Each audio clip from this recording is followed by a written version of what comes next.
Hello, ಎಲ್ಲರಿಗೂ ನಮಸ್ಕಾರ. ಎಲ್ಲರೂ ಹೇಗಿದ್ದೀರಾ? Welcome back to Savitri Sunita vlogs. ಇವತ್ತು ನಾನು ಬೆಳಗ್ಗೆನೇ ವ್ಲಾಗನ್ನು ಸ್ಟಾರ್ಟ್ ಮಾಡಿದ್ದೀನಿ. ಬೆಳಗ್ಗೆ ಎದ್ದು ಕಿಟಕಿಲಿ ನೋಡ್ತಾ ಇದ್ದೆ. ಸೊ ಅಷ್ಟರಲ್ಲಿ ನಮ್ಮ ಅತ್ತೆ ಯೋಗ ಕ್ಲಾಸ್ಗೆ ಹೋಗಿದ್ದರು. ಡೈಲಿ ಅವರು 7 ಗಂಟೆಗೇ ಯೋಗ ಕ್ಲಾಸ್ಗೆ ಹೋಗಿರ್ತಾರೆ. ನಮ್ಮ ಮನೆ ಪಕ್ಕನೇ ಯೋಗ ಸೆಂಟರ್ ಇದೆ. ಸೊ ಅವರು ಇಲ್ಲಿ ಬಂದ ಮೇಲೆ ಯೋಗ ಕ್ಲಾಸ್ಗೆ ಸೇರಿಕೊಂಡಿದ್ದಾರೆ. ಡೈಲಿ ಯೋಗ ಮಾಡಬೇಕು ಅಂತ ಹೇಳಿ ಇಲ್ಲಿ ಬಂದ ಮೇಲೆ ಒಂದು ಒಳ್ಳೆಯ ಹ್ಯಾಬಿಟನ್ನು ಸ್ಟಾರ್ಟ್ ಮಾಡ್ಕೊಂಡಿದ್ದಾರೆ. ಇದು ನಮ್ಮ ಮನೆ ಪಕ್ಕನೇ ಇರೋದರಿಂದ ಕಿಟಕಿಲಿ ಕ್ಲಿಯರಾಗಿ ಕಾಣಿಸುತ್ತೆ. ಸೊ ಹಾಗಾಗಿ ಸುಮ್ಮನೆ ವಿಡಿಯೋ ಮಾಡ್ಕೊಂಡಿದ್ದೀನಿ. ಪ್ರತಿದಿನ ಬೆಳಗ್ಗೆ ಯೋಗ ಮಾಡೋದು ಒಂದು ಒಳ್ಳೆಯ ಅಭ್ಯಾಸನೇ ಅಂತಲೇ ಹೇಳ್ಬೋದು. ಅದನ್ನ ಎಲ್ಲರೂ ರೂಢಿಸ್ಕೊಳ್ಬೇಕು. ಬಟ್ ನಮ್ಮದು ಹೆಣ್ಮಕ್ಳಿಗೆ ಬೆಳಗ್ಗೆ ಎದ್ದ ತಕ್ಷಣ ಮನೆ ಕೆಲಸ ಅದು ಇದು ಅಂತ ಹೇಳಿ ಅದರಲ್ಲಿನೇ ಯೋಗ, ಪ್ರಾಣಾಯಾಮ, ಜಿಮ್ಮು ಎಲ್ಲನೂ ಮುಗಿದು ಹೋಗುತ್ತೆ ಅಂತ ಅನಿಸುತ್ತೆ. ಬೇಕಿದ್ದರೆ ಕೆಲವೊಂದು ಸಲ ಡಾನ್ಸ್ನೂ ಮುಗಿದು ಹೋಗಿರುತ್ತೆ ಅಲ್ವಾ.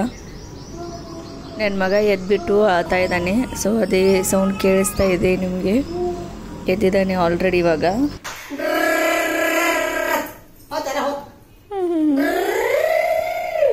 ಆ್ಯಂಡ್ ಇವತ್ತು ಬ್ರೇಕ್ಫಾಸ್ಟ್ಗೆ ರವೆ ಉಪ್ಪಿಟ್ಟು ಆ್ಯಂಡ್ ಪುಳಿಯೋಗರೆ ಮಾಡಿದ್ದೆ. ನಿನ್ನೆ ಸ್ವಲ್ಪ ರೈಸ್ ಮಿಕ್ಕಿತ್ತು. ಸೊ ಅದನ್ನೇ ಚಿತ್ರಾನ್ನ ಮಾಡೋದೇನು ಅಂತ ಹೇಳಿ ಪುಳಿಯೋಗರೆ ಮಾಡಿಕೊಂಡಿದ್ದೆ. ಪ್ರದಿತ್ಯ ಅಲ್ಲಿ ನೋಡಪ್ಪ, ನೋಡಿ ನಾನು ನನ್ನ ಮಗ ಇಬ್ರು ಹೊರಗಡೆನೆ ಕೂತಿದ್ವಿ ಬಾಲ್ಕನಿಲಿ. ಬೆಳಗ್ಗೆಯಿಂದ ರೂಮಲ್ಲಿ ಕೂತ್ಕೊಂಡು ಮನೆಯಲ್ಲೇ ಕೂತ್ಕೊಂಡು ಬೇಜಾರಾಗಿರುತ್ತೆ. ಸೊ ಹಾಗಾಗಿ ಫ್ರೆಶ್ ಏರ್ ತಗೊಳ್ಳೋಣ ಅಂತ ಹೇಳಿ ಈವ್ನಿಂಗ್ ಟೈಮಲ್ಲಿ ನಾನು ನನ್ನ ಮಗ ಇಬ್ರು ಬಾಲ್ಕನಿಯಲ್ಲಿ ಕೂತಿರ್ತೀವಿ. ಹಾಗೆ ಹೊರಗಡೆ ವ್ಯೂ ನೋಡ್ತಾ. ಆ್ಯಂಡ್ ಇನ್ನು ನಾನು ಬಟ್ಟೆ ಸಹ ತಕ್ಕೊಂಡಿಲ್ಲ. ಪ್ರತಿದಿನ ನಮ್ಮತ್ತೆ ಕೈಯಲ್ಲಿ ಕೊಟ್ಟು ಇದನ್ನೆಲ್ಲ ಬಟ್ಟೆನೆಲ್ಲ ಒಳಗಡೆ ತೊಗೊಂಡು ಹೋಗಿ ಮಡ್ಚಿಡಬೇಕು.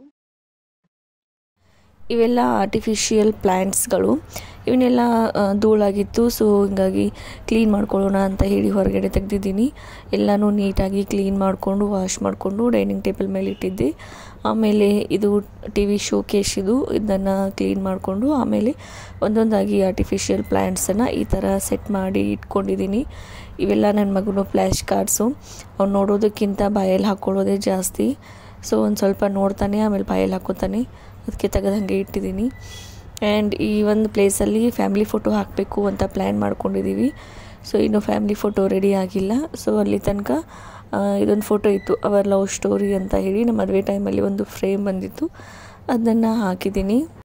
ಆ್ಯಂಡ್ ನಮ್ಮ ಅಪಾರ್ಟ್ಮೆಂಟ್ ಕೆಳಗಡೆ ಕಾಯಿಪಲ್ಲೆ ಬಜಾರ್ ಇರುತ್ತೆ. ವೀಕ್ಲಿ ಒಂದು ಸಲ ಕಾಯಿಪಲ್ಲೆ ಬಜಾರ್ ಕೂಡಿರುತ್ತೆ. ಸೊ ನಮ್ಮ ಅತ್ತೆ ಹೋಗಿಬಿಟ್ಟು ಕ್ಯಾಪ್ಸಿಕಮ್ಮು, ನುಗ್ಗೆಕಾಯಿ, ಬದನೆಕಾಯಿ ಆ್ಯಂಡ್ ಚೌಳಿಕಾಯಿ ತೊಗೊಂಡು ಬಂದರು ಹೋಗಿ. ಆ್ಯಕ್ಚುಲಿ ಅವ್ರಿಗೂ ತೆಲುಗು ಬರಲ್ಲ. ಬಟ್ ಅದೇನು ಮ್ಯಾನೇಜ್ ಮಾಡಿ ಕಾಯಿಪಲ್ಲೆ ಎಲ್ಲ ತೊಗೊಂಡು ಬಂದರು ನನಗೂ ಗೊತ್ತಿಲ್ಲ. ಆ್ಯಂಡ್ ಅವ್ರನ್ನ ನೋಡಿದರೆ ನನಗೇನೋ ಒಂಥರ ಹೆಮ್ಮೆ ಅನಿಸುತ್ತೆ. ಯಾಕಂತಂದರೆ ಅವ್ರಿಗೂ ಲ್ಯಾಂಗ್ವೇಜ್ ಬರಲ್ಲ. ಅವರ ಒಂದು ಲ್ಯಾಂಗ್ವೇಜಲ್ಲಿನೇ ಅವರು ಮ್ಯಾನೇಜ್ ಮಾಡಿಕೊಂಡು ಎಲ್ಲರ ಜೊತೆ ಎಷ್ಟು ಚೆನ್ನಾಗಿ ಸೋಷಿಯಲಾಗಿ ಇರ್ತಾರೆ. ಆ್ಯಂಡ್ ಮಾರ್ನಿಂಗ್ ಟೈಮ್ ಯೋಗ ಕ್ಲಾಸಿಗೂ ಹೋಗ್ತಾರೆ. ಆ್ಯಂಡ್ ಏನಾದರೂ ಬೇಕಾದ್ರೂ ಮನೆಗೆ ತೊಗೊಂಡು ಬರ್ತಾರೆ. ಮೊನ್ನೆ ನಂಗೆ ಟ್ಯಾಬ್ಲೆಟ್ ಬೇಕಾಗಿತ್ತು, ಹೋಗಿ ತೊಗೊಂಡು ಬಂದರು. ಆ್ಯಂಡ್ ಈ ಥರ ರೇಷನ್ಸ್ ಏನಾದರೂ ಬೇಕಾದರೆ ಅದನ್ನೂ ಹೋಗಿ ತೊಗೊಂಡು ಬರ್ತಾರೆ. ಅವರ ಒಂದು ಲ್ಯಾಂಗ್ವೇಜಲ್ಲಿನೇ ಅವ್ರು ಮಾತಾಡಿಕೊಂಡು ಆರಾಮಾಗಿ ಸೋಷಿಯಲಾಗಿಯೇ ಇರ್ತಾರೆ ಎಲ್ಲರ ಜೊತೆಗೆ. ಸೊ ಅದೇ ಒಂದು ಖುಷಿಯಾಗುತ್ತೆ ಅವ್ರನ್ನ ನೋಡಿ. ನಾವಾದರೆ ನಮಗೇನು ಬಿಡು ಲ್ಯಾಂಗ್ವೇಜ್ ಬರಲ್ಲ, ಏನು ಮಾತಾಡೋದು ಅಂತ ಹೇಳಿ ಹೆಸಿಟೇಟ್ ಮಾಡ್ಕೊಳ್ತೀವಿ.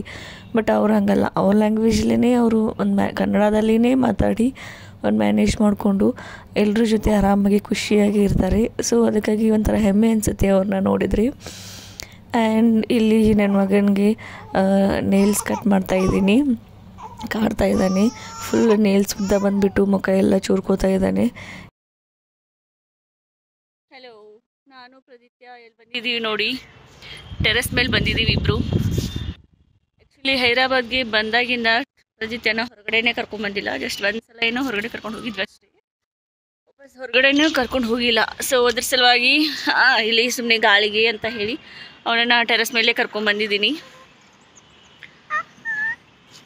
ಟೆರೆಸ್ ಮೇಲಿಂದಾನೇ ಅವನು ಫುಲ್ ಹೈದರಾಬಾದ್ ಎಲ್ಲ ನೋಡಲಿ.